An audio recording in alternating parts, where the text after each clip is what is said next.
নমস্কার বন্ধুরা, সহজ পাঠ A to Z ইউটিউব চ্যানেলে তোমাদের সকলকে স্বাগত জানাই। আজকে আমি তৃতীয় শ্রেণীর থার্ড টার্মের পরিবেশের প্রশ্ন উত্তর নিয়ে হাজির হয়েছি। দেখো, তৃতীয় শ্রেণীর তৃতীয় পর্যায়ক্রমিক মূল্যায়ন বা থার্ড টার্মে পরিবেশের কি প্রশ্ন আসতে পারে। দেখো, একে আছে সঠিক উত্তরটির মাথায় টিকচিহ্ন দাও। কয়ে আছে সূর্য একটি গ্রহ, নক্ষত্র বা তারা না উপগ্রহ। সূর্য একটি নক্ষত্র বা তারা। ক্ষয়ে আছে আকাশে চাঁদ থাকে না অমাবস্যার রাতে, পূর্ণিমার রাতে, মাঝরাতে। আকাশে চাঁদ থাকে না অমাবস্যার রাতে। গয়ে হচ্ছে বাজ বেশি পড়ে আম গাছে, কলা গাছে না তাল গাছে। উত্তর হবে তাল গাছে। ঘয়ে দেখো পৃথিবীর একমাত্র উপগ্রহ বুধ, সূর্য না চাঁদ। উত্তর হবে চাঁদ। উঙায় দেখো রাস্তা পার হতে হবে লাল, হলুদ, সবুজ আলো দেখলে। লাল আলো দেখলে রাস্তা পার হতে হবে। দুয়ে দেখো আছে একটি বাক্যে উত্তর দাও। কয়ে আছে বাইক চালানোর সময় কি পরতে হয়। উত্তর হবে হেলমেট পরতে হয়। ক্ষয়ে আছে বাড়ি তৈরি করাকে কি শিল্প বলে। উত্তর হবে নির্মাণ শিল্প বলে। গয়ে হচ্ছে অমাবস্যা কোন পক্ষে হয়। অমাবস্যা কৃষ্ণপক্ষে হয়। ঘয়ে আছে রাস্তার ধারে কল খোলা থাকলে কি করা উচিত। উত্তর হবে বন্ধ করা উচিত। উঙায় আছে সূর্য থেকে আমরা কি পাই। আলো ও তাপ বা উত্তাপ পাই। তিনে আছে বাম দিকের সঙ্গে ডান দিক মেলাও। সূর্যের আলো সাদা হয় আলোর 7টি রঙের জন্য। তারার আলো মৃদু হয়। ভারী শিল্প সিমেন্ট শিল্প। নাটকে অভিনয় করে শিল্পী। গাছ জন্মাতে প্রয়োজন জল, মাটি, বায়ু, আলো। চারে আছে বন্ধনী থেকে শব্দ নিয়ে শূন্যস্থান পূরণ করো। ওপরে দেখো বন্ধনীটা দেয়া আছে। বর্ষা, বেগুনি, সাত, লাল, বেনিয়া, সহকলা। চলো তাহলে এটা আমরা দেখে নিই। রামধনুতে ড্যাশটি রং দেখা যায়। উত্তর হবে 7টি রং। এই 7টা হাইলাইট করেছি, মানে যেখানটা হাইলাইট করেছি সেখানটা শূন্যস্থান আছে।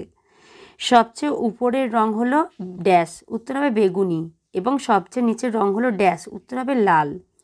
রামধনুর রঙগুলিকে সংক্ষেপে বলা হয় ড্যাশ, বেনিয়া, সহকলা। রামধনু ড্যাশ ঋতুতে বেশি দেখা যায়। উত্তর হবে বর্ষা ঋতুতে বেশি দেখা যায়। এরপরে 5-এ আছে বাক্যটি ঠিক না ভুল লেখো। 5-এর কয়ে আছে বিকেলে আলো কমে যায়। উত্তরটা ঠিক, তাই আমি রাইট চিহ্ন দিয়েছি। ক্ষয়ে জল ফোটালে বরফে পরিণত হয়। উত্তরটা ভুল, তাই আমি কাটা চিহ্ন দিয়েছি। গয়ে আছে সাঁতার কাটলে ব্যায়ামের কাজ হয়। উত্তরটা ঠিক, তাই রাইট দিয়েছি। ঘয়ে আছে মাটি একটি প্রাকৃতিক সম্পদ। উত্তরটা ঠিক, তাই রাইট দিয়েছি। উঙায় দেখো শাল পাতা থালা তৈরি করতে লাগে। উত্তরটা ঠিক, তাই রাইট দিয়েছি। চয়ে আছে রাস্তায় খালি পায়ে হাঁটতে হয়। এটা ভুল, তাই আমি কাটা দিয়েছি। 6-এ বলেছে বেমানান শব্দে গোল দাগ দাও। কয়ে আছে চাঁদ, তারা, বাল্ব, সূর্য। সবই হচ্ছে নক্ষত্র বা হচ্ছে উপগ্রহ, কিন্তু বাল্বটা যেহেতু হচ্ছে গিয়ে আলাদা, তাই আমি বাল্বটা গোল পাকিয়েছি। ক্ষয় আছে উত্তর, দক্ষিণ, পূর্ব, সন্ধ্যা। অন্যগুলোর দিক, সন্ধ্যাটা হচ্ছে একটা সময়, দিনের একটা সময়, তাই এটা গোল পাকিয়েছি। গয়ে আছে আম, বাজ, বিদ্যুৎ, বৃষ্টি। সবগুলোই বিদ্যুৎ বা বৃষ্টির সঙ্গে, সবগুলোই বৃষ্টির সঙ্গে সম্পর্কিত, কিন্তু আমটা আলাদা, তাই আমি আমটা গোল পাকিয়েছি।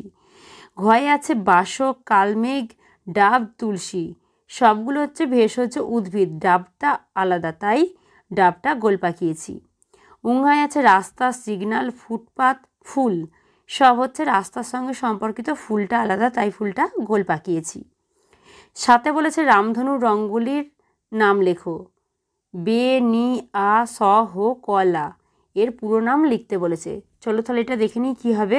রামধনুর রঙগুলি হলো বেগুনি, নীল, আকাশি, সবুজ, হলুদ, কমলা আর লাল। এরপরে 8-এ প্রশ্ন আছে, নিচের প্রশ্নগুলির উত্তর দাও। চলো তাহলে প্রশ্নগুলো দেখে নিই কী হবে। দেখো, গাছ থেকে আমরা কি পাই। ফলমূল, কাঠ, অক্সিজেন, ওষুধ, জ্বালানি, মশলা ইত্যাদি। রাস্তা পারাপারের সময় কি সতর্কতা নেবে না, রাস্তা পারাপারের সময় দুদিক ভালো করে দেখে নিতে হবে। জেব্রা ক্রসিং দিয়ে রাস্তা পার হতে হবে। সিগন্যালের মানুষের ছবি সবুজ হলে রাস্তা পেরোতে হবে। মোবাইল ফোনে কথা বলতে বলতে রাস্তা পার হওয়া চলবে না। গয়ে আছে শরীরকে সুস্থ রাখতে গেলে কী কী নিয়ম মেনে চলবে। ঠিকঠাক জল ও খাবার খেতে হবে, শরীর চর্চা করতে হবে, ঠিকমতো ঘুমোতে হবে। জল বাঁচাতে তুমি কি করবে? মাটির নিচের জল কম পরিমাণে ব্যবহার করতে হবে, বৃষ্টির জল ধরে রেখে পুনরায় ব্যবহার করতে হবে, অযথা ট্যাপ কল খুলে রাখা যাবে না। বাসন মাজা, কাপড় কাচা ইত্যাদি পুকুর বা নদীর জলে করা যাবে না। তাহলে এই ছিল আমাদের তৃতীয় শ্রেণীর তৃতীয় পর্যায়ক্রমিক মূল্যায়নের প্রশ্ন উত্তর। আজকের ভিডিও তাহলে এই পর্যন্তই। পরদিন নতুন কোনো ভিডিও নিয়ে তোমাদের কাছে হাজির হব। আমাদের চ্যানেলটিকে যদি ভালো লেগে থাকে অবশ্যই লাইক, কমেন্ট ও শেয়ার করতে ভুলো না। আর এরকম নতুন নতুন ভিডিও পেতে অবশ্যই আমাদের চ্যানেলটিকে সাবস্ক্রাইব করো ও পাশে থাকা বেল আইকনটি প্রেস করো।